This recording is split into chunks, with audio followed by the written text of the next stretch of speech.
नमस्कार दोस्तों। मुंशी प्रेमचंद की कहानियों की इस कड़ी में अगली कहानी है नमक का दरोगा। मेरा नाम है नितिन और आप मुझे सुन रहे हैं मेरे चैनल बोधि वेदा पर। चैनल को सब्सक्राइब करें, वीडियो पसंद आए तो वीडियो को लाइक करें और कमेंट करें। चलिए शुरू करते हैं। नमक का नया विभाग बनने के बाद नमक के व्यापार पर रोक लग गई। बावजूद इसके लोग चोरी छिपे इसका व्यापार कर रहे थे।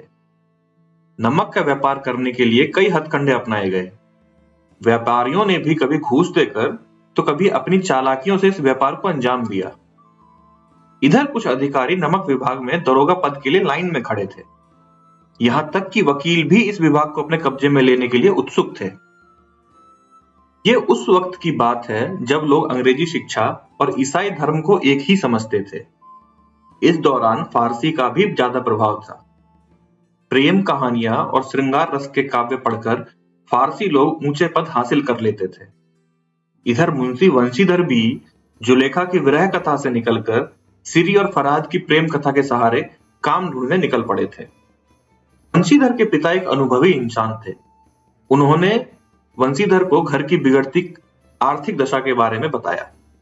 उन्होंने कहा, बेटियां जवान हो रही हैं और मैं अब कितने दिन का मेहमान हूं, कुछ कहा नहीं जा सकता। अब तुम्हें ही इस घर का बोझ संभालना है। वंशीधर के पिता ने उन्हें समझाते हुए कहा, नौकरी कैसी भी हो कर लेना, बस ये देखना कि तनख्वाह कितनी मिल रही है और नौकरी ऐसी ढूंढना जिसमें ऊपरी कमाई हो, क्योंकि महीने की तनख्वाह से घर की जरूरतें पूरी नहीं हो सकती।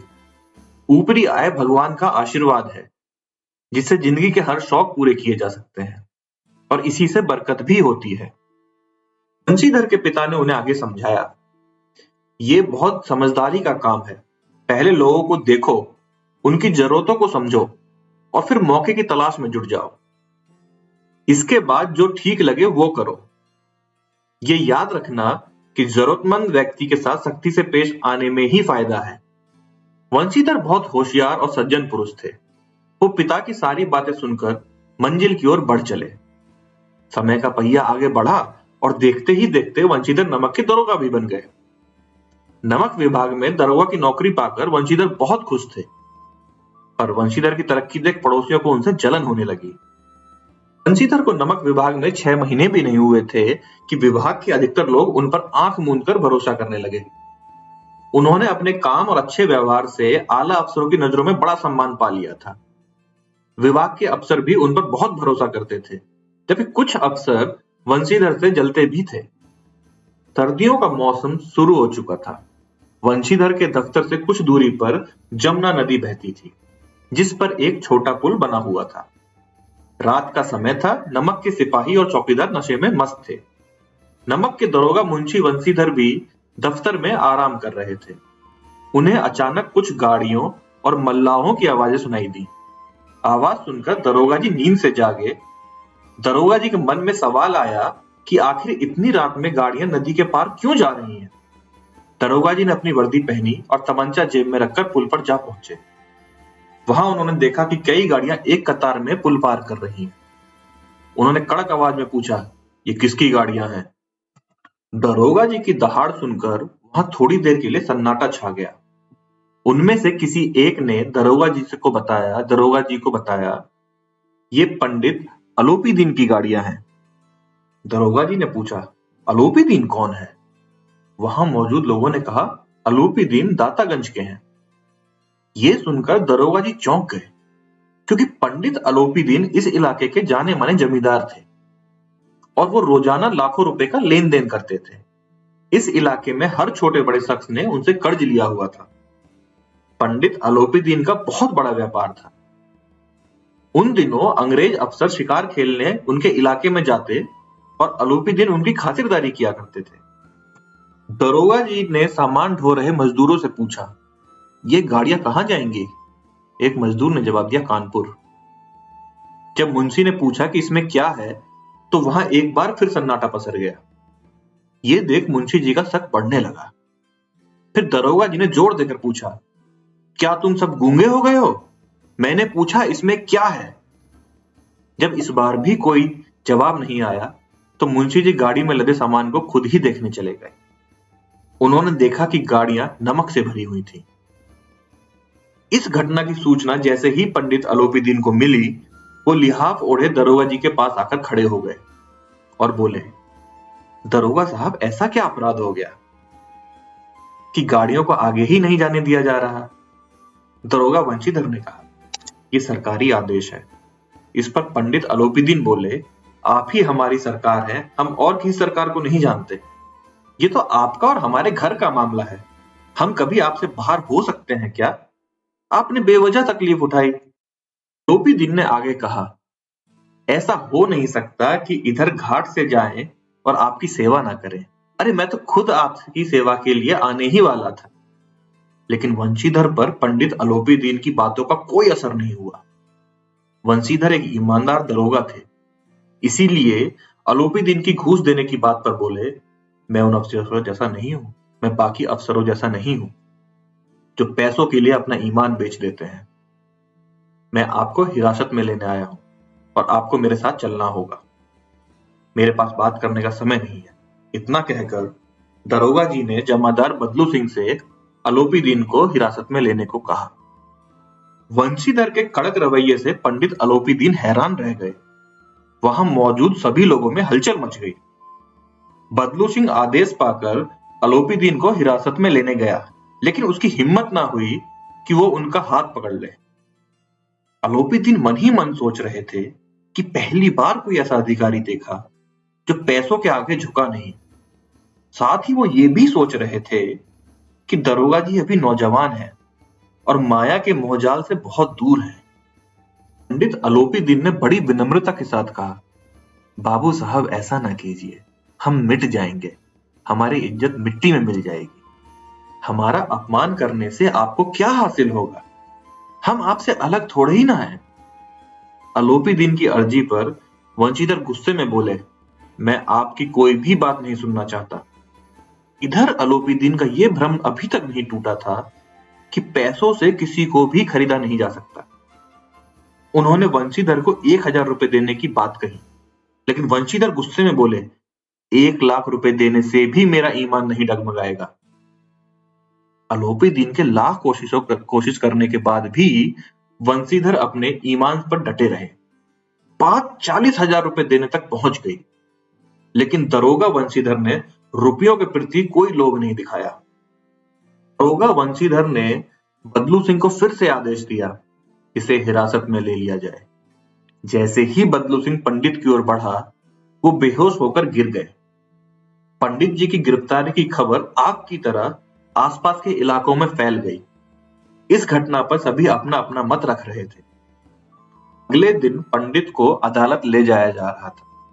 जो भी पंडित को इस हाल में देखता, वो चौंक जाता। ये पहली बार था जब पंडित अलोपीदीन को ये सब सहना पड़ रहा था। लेकिन अभी अदालत पहुंचने में देर थी। पंडित जी इस शहर के सेठ थे। अधिकारी लोग उनके भक्त, वकील उनके आज्ञापालक और चपरासी चौकीदार उनके गुलाम थे। पंडित जी को बचाने के लिए वकीलों की सेना तैयार की जा रही थी। पैसों की कोई चिंता ना थी। सच को झूठ साबित करने के लिए पूरा इंतजाम किया गया। इधर वंशीधर के पास सच के सिवा और कोई सबूत नहीं था। उन्हें विश्वास था कि पंडित अलोपीदीन को सजा जरूर मिलेगी, लेकिन सब कुछ उल्टा पड़ गया। डिप्टी मजिस्ट्रेट ने पंडित अलोपीदीन को बरी करते हुए कहा कि इन पर लगाए गए सभी आरोप बेबुनियाद हैं। पंडित अलोपीदीन हंसते हुए दरोगा वंशीधर के पास से गुजर गए। दरोगा को सभी के सामने अपमान झेलना पड़ा, यहां तक कि उन्हें नौकरी से भी हटा दिया गया। ये खबर लिए जब मुंशी वंशीधर अपने घर पहुंचे, तो पिता ने उन्हें खूब सुनाया। उन्होंने कहा, मेरे लाख कहने पर भी तुमने मेरी बात न मानी। मेरा मन कर रहा है कि अपना और तुम्हारा सर फोड़ दूं। मुंशी वंशीधर चुपचाप यह बात सुनते रहे। इसी तरह एक सप्ताह बीत गया। शाम का समय था। मुंशी के घर एक सजा धजा रथ आकर थमा। वो पंडित अलोपीदीन थे। उन्हें देखते हुए मुंशी के पिता दौड़े दौड़े उनका स्वागत करने के लिए आगे बढ़े और उन्हें झुककर सलाम किया। उन्होंने पंडित जी से माफी मांगते हुए कहा, नालायक लड़का है, इससे अच्छा होता कि हमें भगवान निसंतान रखता। इस बात पर पंडित जी ने कहा, ऐसा मत कहो, धर्म पर चलने वाले लोग बहुत कम होते हैं। वंशीधर की ओर बढ़ते हुए पंडित जी ने कहा, दरोगा साहब, इसे खुशामद ना समझें, क्योंकि खुशामद करने के लिए मैं इतनी दूर तक नहीं आता। उस रात आपने मुझे हिरासत में लिया था, लेकिन आज मैं खुद अपनी इच्छा से आपकी हिरासत में आया। मैंने हजारों अमीर देखे, हजारों ऊंचे अधिकारियों से काम करवाया, लेकिन आपसे हार गया। मैंने सभी को अपना और अपनी दौलत का गुलाम बनाकर छोड़ दिया, लेकिन आज आप मुझे आज्ञा दें कि मैं आपसे कुछ विनती करूं। वंशीधर को लगा था कि पंडित उन्हें बेइज्जत करने के लिए आया है, लेकिन उनकी इन बातों को सुनकर उनका भ्रम दूर हो गया। मुंशी वंशीधर ने स्वाभिमान के साथ उनका सम्मान किया। वंशीधर ने पंडित जी की ओर देखा और धीमे आवाज में कहा, यह आपकी उदारता है। मैं धर्म में जकड़ा हुआ था, नहीं तो मैं आपका दास हूं। लोपी दीन ने वंशीधर से विनम्रता से कहा, वहां जमुना के पुल पर आपने मेरी एक बात ना सुनी, पर अब आपको मेरी एक बात माननी ही पड़ेगी। वंशीधर ने कहा, मैं भला आपके क्या काम आ सकता हूं, लेकिन हां, आप जो करने कहेंगे उसमें कोई गलती नहीं होगी। आलोपी दीन ने एक स्टाम्प लगा पत्र निकाला और उसे वंशीधर को देकर बोले, इस पद को स्वीकार कर लो और अपने हस्ताक्षर कर दो। जब वंशीधर ने उस स्टाम्प लगे पत्र को पढ़ा तो उनकी आंखों में आंसू भर आए, क्योंकि पंडित जी ने वंशीधर को अपनी सारी जायदाद का स्थायी मैनेजर बनाने का फैसला लिया था। नौकरी पत्र के मुताबिक वंशीधर को सालाना 6,000 रुपए, अतिरिक्त भत्ता, सवारी के लिए घोड़ा, रहने को बंगला, नौकर चाकर मुफ्त पेश किए गए थे। वंशीधर कांपते हुए शब्दों में बोले, मुझ में अब इतनी हिम्मत नहीं बची कि आपके सम्मान में कुछ कह सकूं, लेकिन मैं ऐसे ऊंचे पद के लायक नहीं हूं। टोपी दिन हंसते हुए बोले, मुझे इस समय तुम्हारे जैसे एक अयोग्य शख्स की ही जरूरत है, मुझे योग्य शख्स नहीं चाहिए। वंशीधर ने गंभीर होते हुए कहा, वैसे तो मैं आपका दास हूं, आप जैसे महान और सज्जन पुरुष की सेवा करना मेरे लिए सौभाग्य की बात है, लेकिन मुझ में ना तो समझ है और ना ही शिक्षा। इन कमियों को दूर कैसा करूंगा मैं? ऐसे बड़े पद के लिए आपको किसी अनुभवी की जरूरत होनी चाहिए। वंशीधर की बात सुनकर आलोपी दीन ने वंशीधर को कलम थमाते हुए कहा, मुझे ना तो समझदार इंसान की चाह है और ना ही किसी अनुभवी शख्स की। ईश्वर की कृपा से मुझे एक मोती मिला है, जिसके आगे अनुभवी इंसान भी फीके पड़ जाएं। आलोपी दीन ने वंशीधर से आगे कहा, ज्यादा सोचिए मत और हस्ताक्षर कर दीजिए। ईश्वर से यही प्रार्थना करता हूं कि आप नदी तट वाले रौबदार, ईमानदार, कठोर और धर्मनिष्ठ दरोगा बने रहेंगे। इतना सुनकर वंशीधर की आंखें एक बार फिर भर आईं। उन्होंने पंडित जी की ओर श्रद्धा भाव से देखा और नौकरी पत्र पर हस्ताक्षर कर दिए। ये देख आलोपी दीन ने मुंशी वंशीधर को अपने गले से लगा लिया। तो मित्रों, इस कहानी से हमें क्या सीख मिलती है? इस कहानी से ये सीख मिलती है कि ईमानदारी और कर्तव्य ही इंसान को बड़ा बनाते हैं। ये वो दौलत है जिसे हर कोई पा नहीं सकता। धन्यवाद। अगर वीडियो पसंद आई हो तो चैनल को सब्सक्राइब करें, वीडियो को लाइक करें और कमेंट करें।